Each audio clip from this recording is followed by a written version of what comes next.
this section is called matrix representations. Matrix representations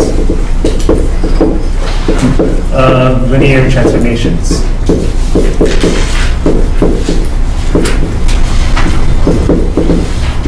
Matrix representations of linear transformations.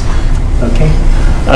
So I hope you remember when we first started doing linear transformations, we did this thing where I said, oh, we have this thing, it's a linear transformation. And then I said, and look, there's a matrix that acts the same way, right?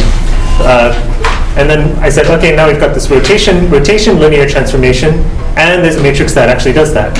And then we said that it seems like every linear transformation corresponds to some matrix, right? And then we said, well, what about differentiation, right? Is there some matrix that somehow does differentiation? And at that time we said, it doesn't seem like it, but actually there is. Okay, so that's what we're going to talk about today, right? How do you take your linear transformation and then find a matrix that basically does exactly the same thing as your linear transformation? Okay, so matrix representation of linear transformations. So there's basically two forms of this. The first is on Euclidean space, and then on abstract vector spaces. Abstract vector spaces. Okay, so there'll be two versions of this. There'll be a simple version when we're just talking about matrix, when we're talking about linear transformations from Rn to Rm, and then we're going to talk about from V to W. Okay, so some abstract vector space. Okay, so we need to recall a couple of things. So first thing to recall is something that we did last time. So if you have two linear transformations, T1 and T2, so you have two linear transformations, so both linear transformations. Okay, and you have a basis B, B1 through Bn, a basis of B. If T1 of Bi equals T2 of Bi for all I, then something happens, right? Then what? Those of you who were here or either here or watch the video should know the answer to this. If you have two linear transformations and they agree on a basis, then what happens? Anyone? Trevor? They're the same. Then they're the same, right? Then T1 of V equals T2 of V for all V, right? If they agree on a basis, they agree on every vector. In other words, T1 and T2 at the same time. Okay, so that's one thing we want to recall. Second thing we want to recall is something that we did earlier, which was that, so this is really important. Okay, this one over here is really important. We're going to use it a lot. Okay. Second thing to recall is this. Given a matrix A in R n cross n, we can construct a linear transformation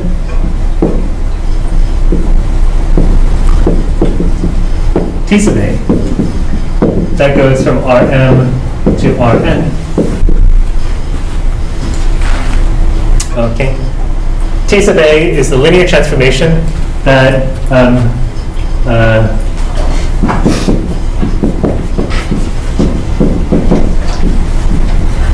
that says left multiplied by A. Right? Left multiplied by A. Right. When we first started talking about linear transformations, this was one of the early examples. Right? You have a matrix.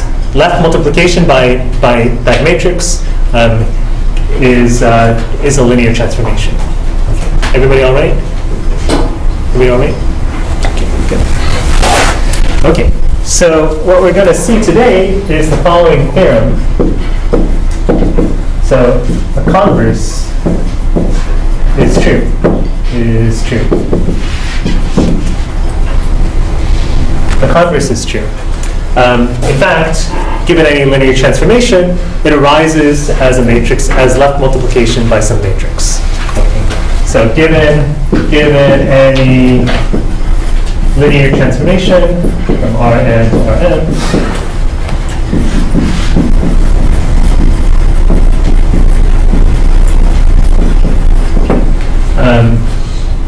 there exists a matrix in n cross n such that T is just left multiplication by that matrix. Okay.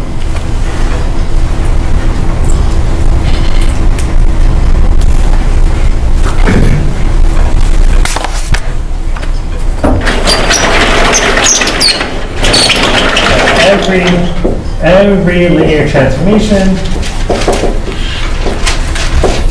is represented by left multiplication by some matrix.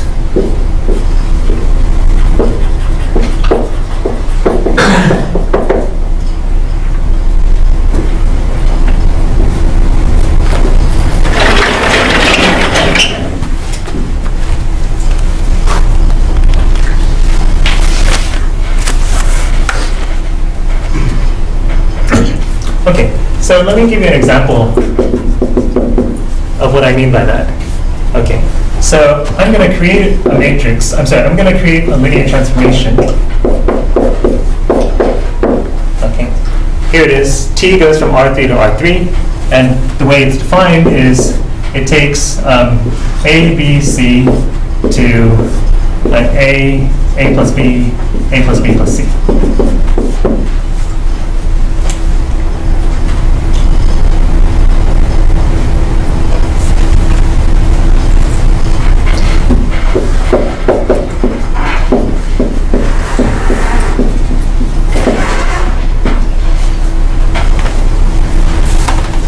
Okay. Okay. Now let A be the matrix 1, 1, 1, 0, 1, 1, 0, 0, 1.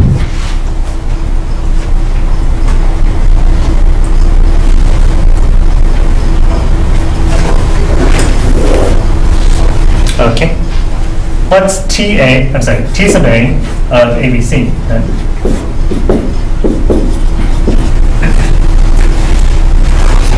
It'll be the same thing, right? It'll be A plus B, A plus B plus C.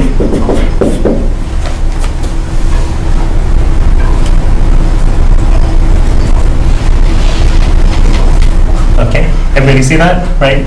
So we started off with this linear transformation, and somehow out of nowhere we pulled this matrix, and we said, oh, this matrix, left multiplication by this matrix is the same thing as this guy here. Left multiplication by A is the same thing as our original linear transformation. Left multiplication by A is the same thing as a linear transformation. Okay? So what this is saying is that you can do that for any linear transformation.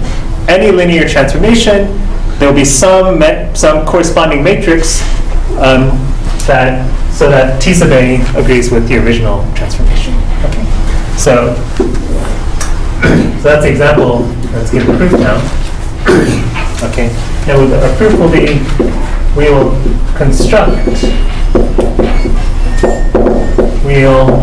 make a such that T sub A is T. Okay. We're going to build the A that does it. Okay. Yeah, Ethan. So the A in that example is you just do already. Yeah. So you'll see how to construct it. We'll build it here, and then you'll see that we've actually followed that construction to get this A. How do we get this A? Yeah, that's fine. Yeah. You'll see how we do it here. Okay. So what we're going to do is say we'll let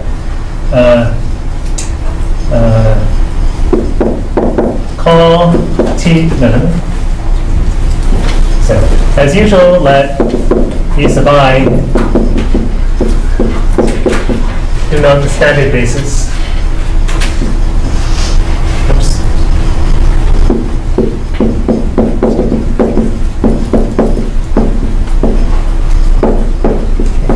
Let this denote the standard basis, 1, 0, 0, 0, 0, 1, 0, 0, 0, etc., etc.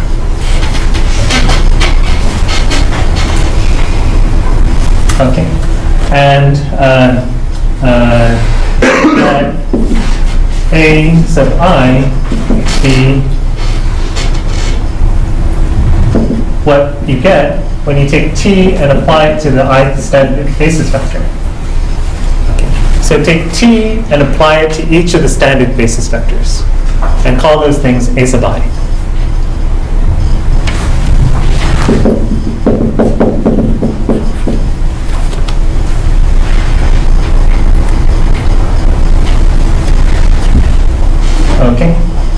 Okay, and then let A be that matrix with the AIs as its columns.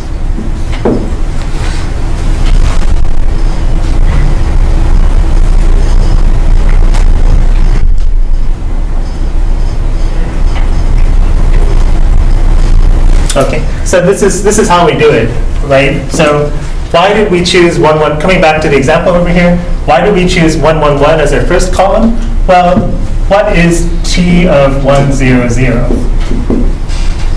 It's going to be 1, 1, 1, right? T of 1, 0, 0, you get A is 1, B is 0, C is 0. So you get 1, 1, 1. T of 0, 1, 0, T of 0, 1, 0 is going to be 0, 1, 1. T of 0, 0, 1 is going to be 0, 0, 1. You notice that those are the three columns here.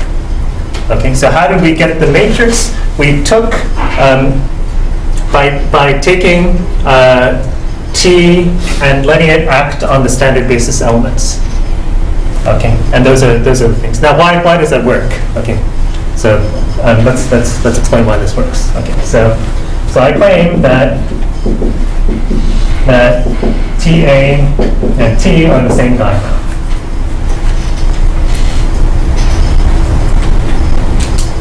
Okay. Why? Well, if you look at TA of EI and you look at T of EI, what do you get? TA of EI and T of EI. What do you get? Don't say anything. Think about it for 1 minute.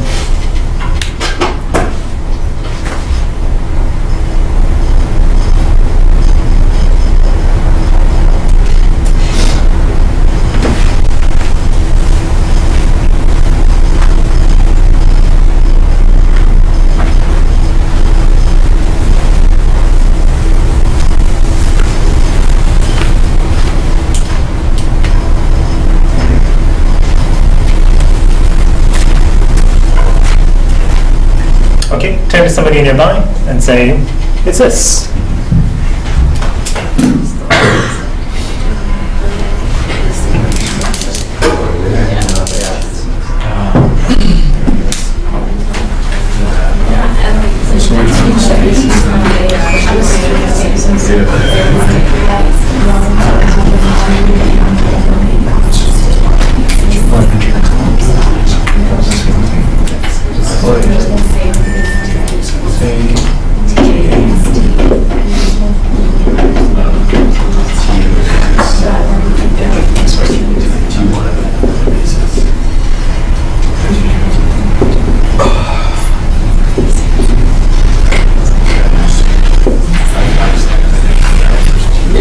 Okay, so what is it? What's TA of EI? What's TA of EI? Well, you've got, it'll be A times EI, right? A times EI. So, what do you get? Anyone see it? Hello? AI. Yeah, AI. You're just going to pick off the ith column. right? If I multiply this by, suppose I'm looking at E1, say, 1, 0, 0, 0, 0, right? What am I going to get when I multiply? I'm going to pick off only the first column, right? If I have 0, 1, 0, 0, 0, I'm going to pick off the second column, and so on and so forth, right? If I have the ith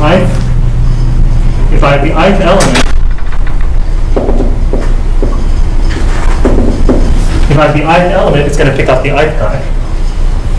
Okay, so Ta of EI is AI. Okay, what about T of EI? It's AI because AI was T of EI, right? AI was constructed as T of EI, right? So by definition, right, by construction,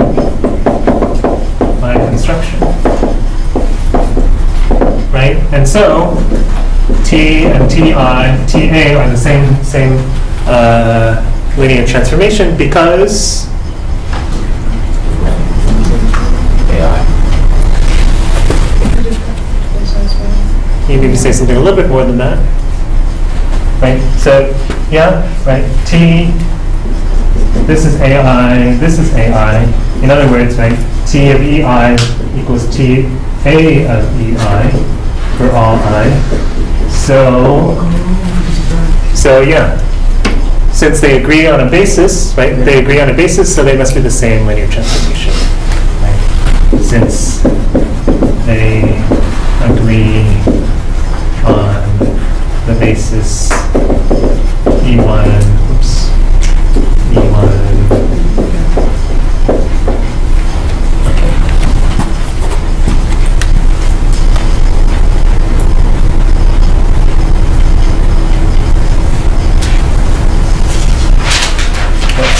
Any questions? I was trying to work through why this is a proof because you've constructed the. So we made a matrix. Such that we made a matrix with the property that left multiplication by the matrix is the same thing as the action of the operator. So how is this true for all matrices? Because you constructed the matrix. It's true for that one matrix. It's not true for all matrices. Okay. No. Right? You have your linear transformation, and then you make this matrix. Okay. So what the theorem says is that if somebody gives you a linear transformation, and there is a matrix that with this property. Okay. There's one matrix. It's not all matrices. Okay. There's this one matrix that has this property, right? And so the way you make this matrix is you take T of the standard basis elements and use those as your columns. So take T of your standard basis elements and use those guys as your columns. Okay. Let me give you an exercise. The exercise is let L from R2 to R2 be reflection across the x-axis followed by rotation counterclockwise by 90 degrees. Okay, and I want you to find the A such that T sub A is L. Find the matrix that does the same thing as this linear transformation.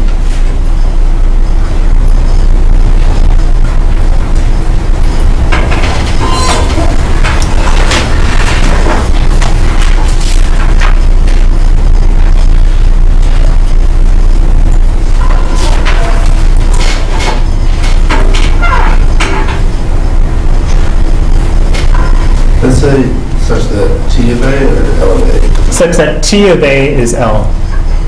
In other words, so that you find the matrix such that left multiplication by it does the same thing as L.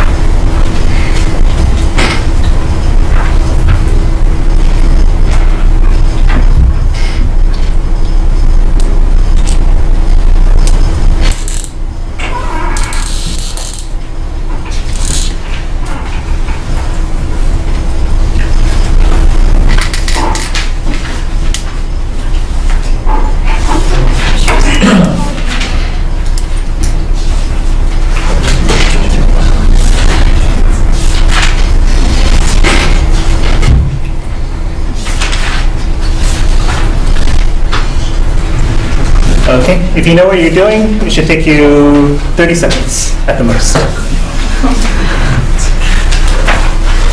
Which has already passed, so talk to somebody nearby. I don't know how to do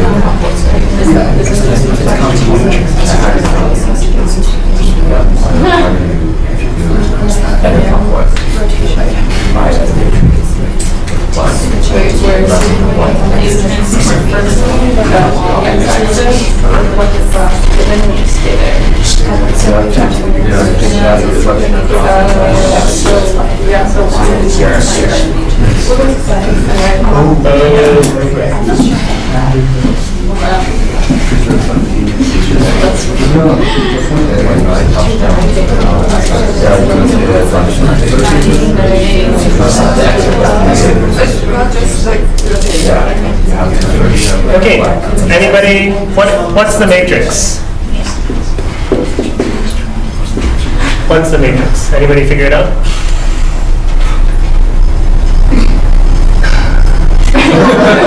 Wait, could you write like without the matrix first? I mean, I don't know, I was trying to figure out. You know how it's like T ABC equals that? This is it. But like, how do you write that in math? The reflection across the x-axis, Yeah. right? The reflection across the x-axis, right? Followed by rotation 90 degrees. So what would the new coordinates be? Your original coordinates. I'm not gonna, you don't need to know it actually. You don't need to know it in order to answer the question. Right? So remember, Yeah, I mean, that's true. how do you, I guess I wait, see. how do you construct, yeah, Up to reflection, what is the rotation? rotation by 90 degrees. So you take it and then you rotate it by 90 degrees counterclockwise. Okay. So right, so if I had this guy, I would reflect it first, and then I would rotate it by 90 degrees this way. So I did this guy. Right? So rotation counterclockwise. Right? So how do you get the matrix? Right? Tara. I don't, Yeah, go ahead. is it, so you take the negative A plus pi over 2 for each of the elements? So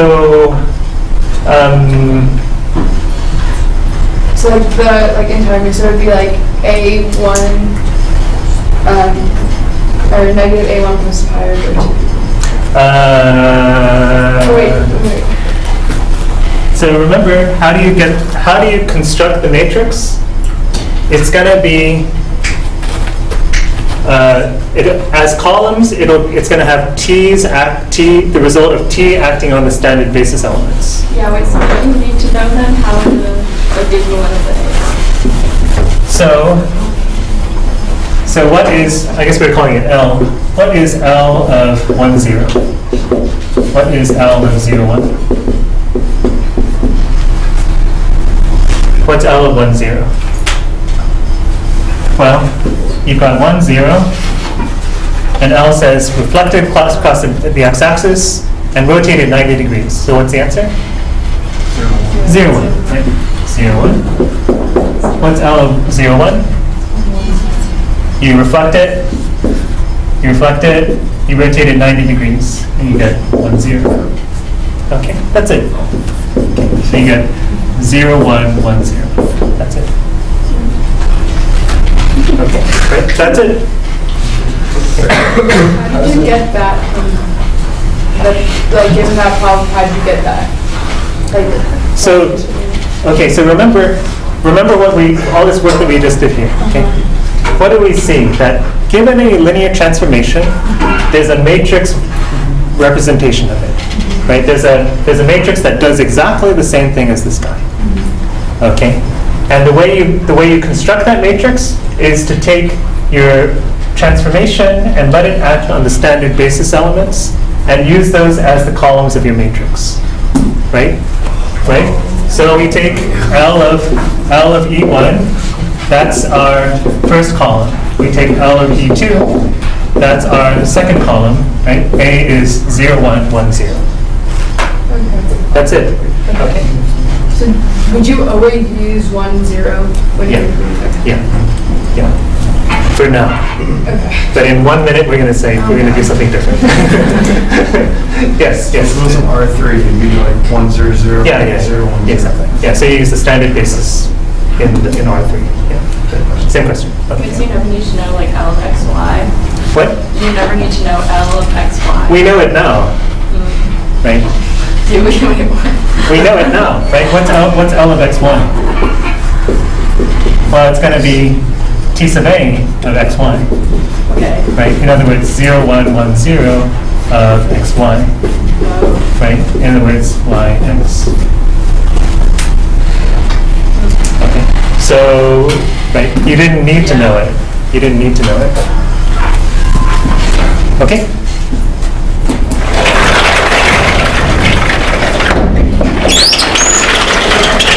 When I was in graduate school, there was a guy from Greece, and he was just so much smarter than the rest of us.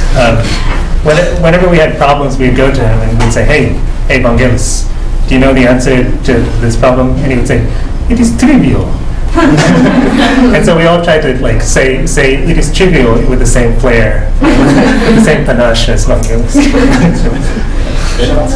Yeah. Yeah, and he would always have the right answer. How long did he take for his speech? Do you remember?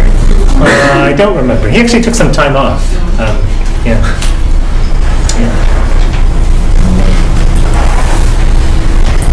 Yeah, but yeah, smart guy. Okay, so yeah, this was actually trivial.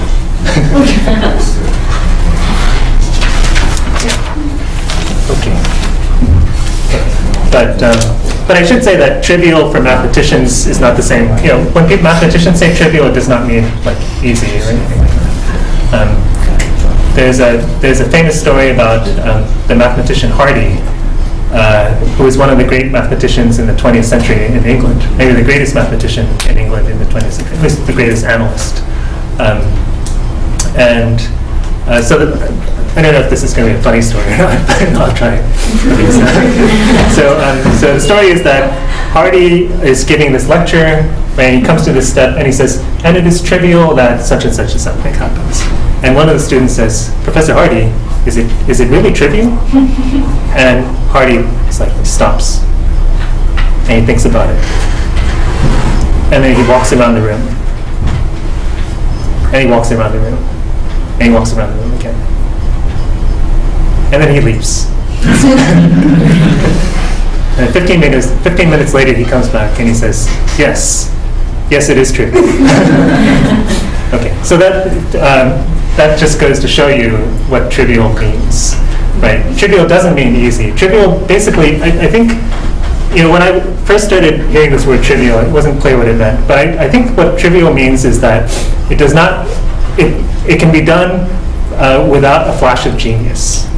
Right. That is, you don't need any sort of special insight to do it. If you work out if you do the calculations and work it all out, it can be done without difficulty, right? But it doesn't require some genius insight to do it. Okay. Anyway, that's what trivial is. Okay. So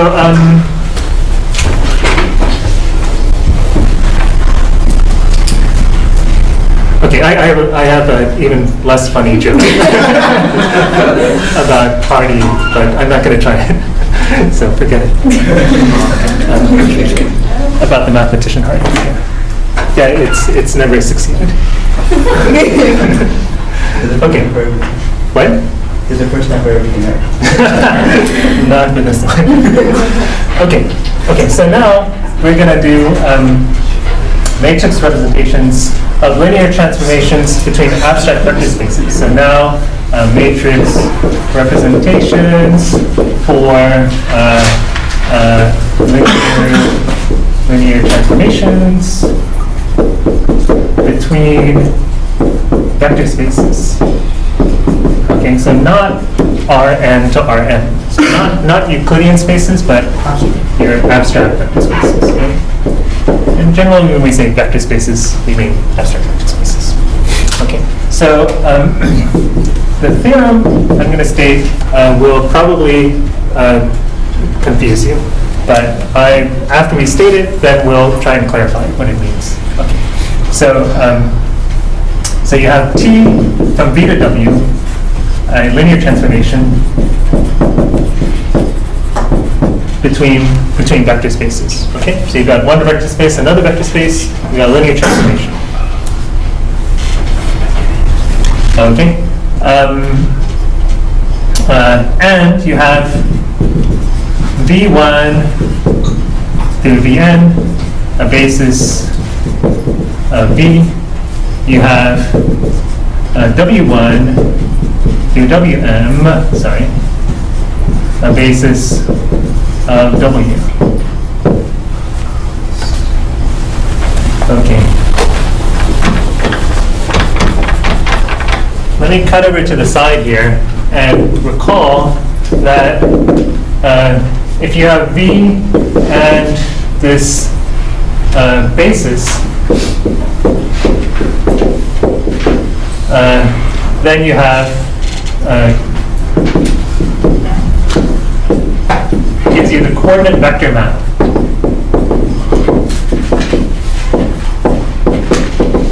Right? The coordinate vector map. You remember that? I hope everybody remembers that. Okay. Somebody tell me what the coordinate vector map is. Somebody who remembers. What's a coordinate vector map? You start off with your vector, right? You start off with your vector in your vector space, and it gives you, what does it give you? A bunch of coordinates. How do you get those coordinates? Somebody say it? Connor, was it you? Yeah. Harry, was it you? Ethan? No? Somebody said it. Was Harry? No? Okay, right, how do you get the coordinates? You remember you express this guy as a linear combination of the elements here, and then you pull off the coefficients, right? So, right, so this is V1 through Vn, right? You take your vector, and then you get the coordinate vector with respect to it, which is these coefficients where V equals C1 V1 plus Cn Vn. Right? Recall the coordinate vector map.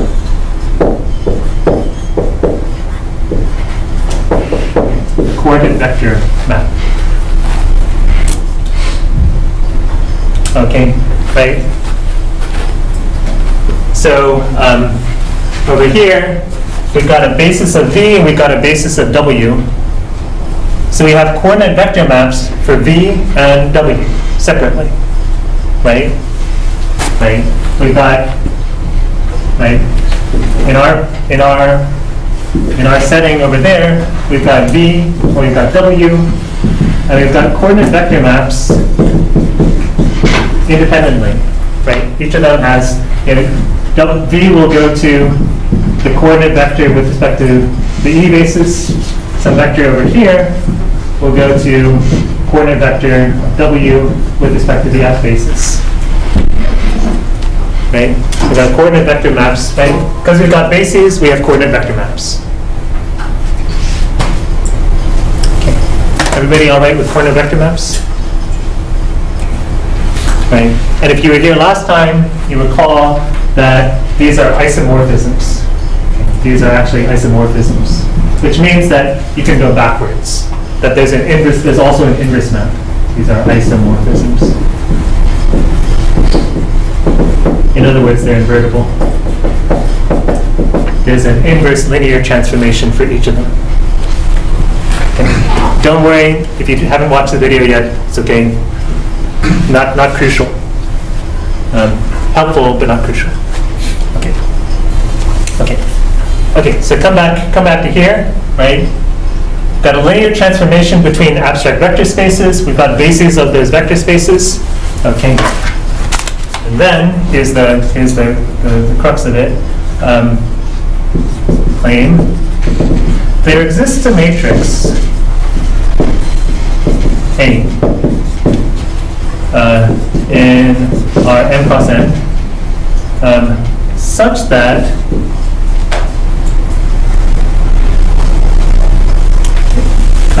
hesitant to write the next thing. So the next thing is the thing that always confuses people. So watch carefully. Okay. Such that if you take your vector v and then take its coordinate vector with respect to e, and then let's multiply it by this matrix A, you get the same thing as if you took your vector v, hit it with a linear transformation, and then took its coordinate vector with respect to f. Everybody's laughing. Yeah. Okay. Okay. Yeah. So you should be like, what? What? Okay. So that A is called the matrix representation of T with respect to E and F.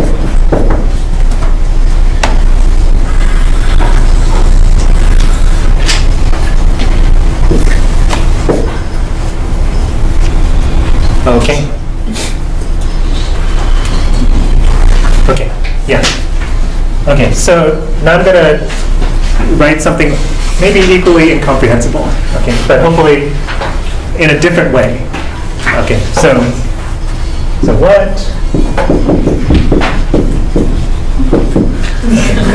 Okay. So here's a picture. Maybe this will help you. I don't know. It helps me. Maybe it'll help you. We have your linear transformation going from V to W. Okay? You have your coordinate vector maps going down to Rn and to Rm. Let's call this map P and this map Q. Okay? So, right over here, let's call this map P, let's call this map Q. Okay? And what this is saying is that if you start off with some vector v here, okay, and then you map it down through P to its coordinate vector, okay, and then you left multiply by A. You left multiply by A, you get the same thing as if you mapped across through T first, and then took the coordinate vector, mapped down through Q.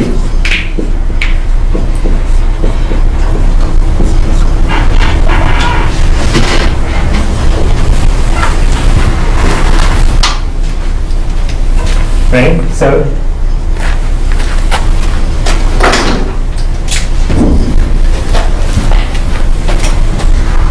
that these two things are the same. There exists a matrix such that if you go this way or you go this way, you get the same thing.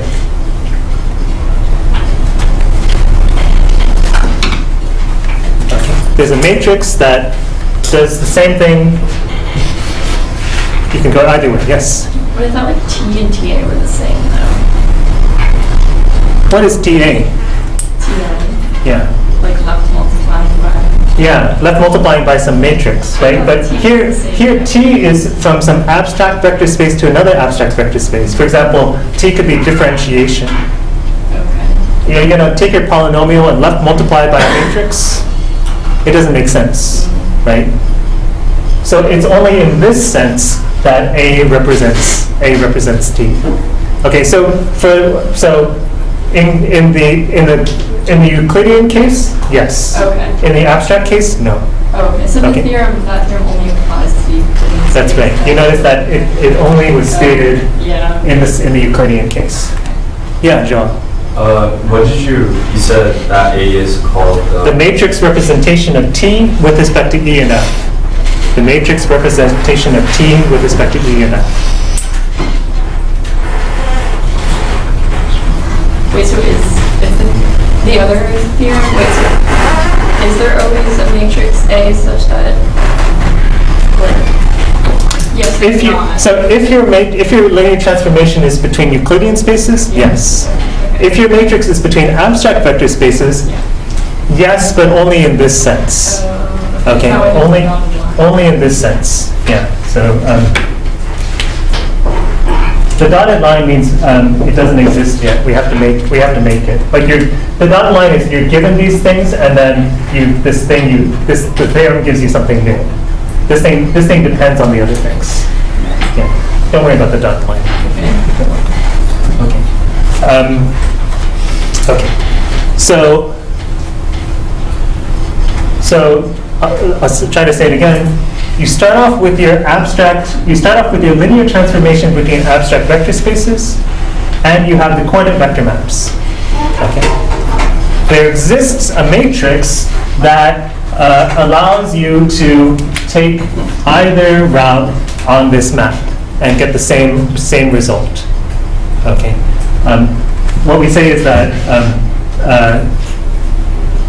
the map, the diagram commutes. So there exists a matrix so that you could go this way or this way and still get the same answer. Okay, so there exists a matrix that sort of completes this diagram. Okay. Let me do a concrete example that will show you what this means.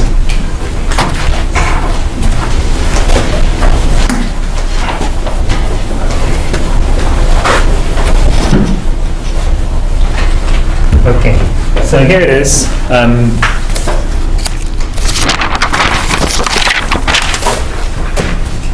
So let T be differentiation. Okay, and let V be P3 and W be P2. Okay, and let E be the standard polynomial basis, 1x squared. Let F be, and this is basis of V, and let F be the basis of W.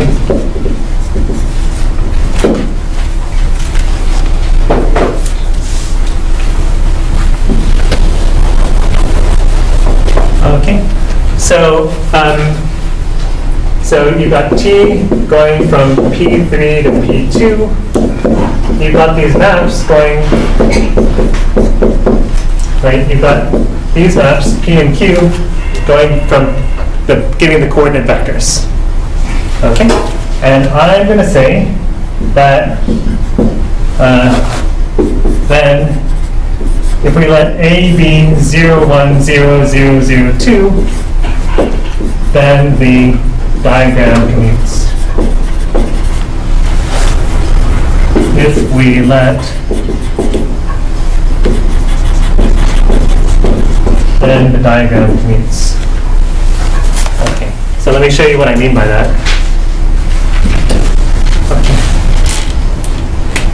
Okay, somebody give me a polynomial in P3. Squared. X squared. X squared, that's it? 5x squared. 5x squared, okay. 5x squared it is. Okay, so now when you differentiate it, let's run this way first. Okay, and see what we get, and let's run this way and see what we get. Okay, so if we run this way, then if you differentiate 5x squared, right, then you get, of course, 10x, right? If you take the coordinate vector of that guy, what's the coordinate vector of 10x? It'll be what? 0, 0, 10, right? Because our basis is 1, x, right? So it's 0 of 0, 1s plus 10x.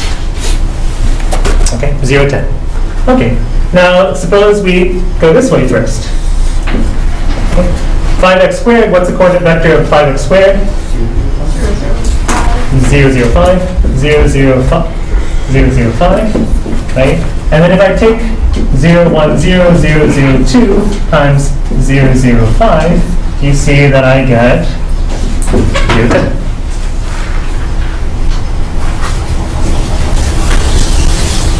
Wait, sorry, where did A come from? We just pulled it out of nowhere. Okay, pulled it out of nowhere.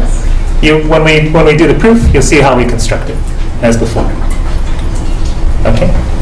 So what you see is that this matrix 0, 1, 0, 0, 0, 2 somehow does the differentiation, right? It somehow encapsulates everything there is about differentiation on P3, right? If I give it any polynomial and run this way and that, I could run through the matrix and get the same thing. It does the differentiation for you. Matrix. This matrix is differentiation.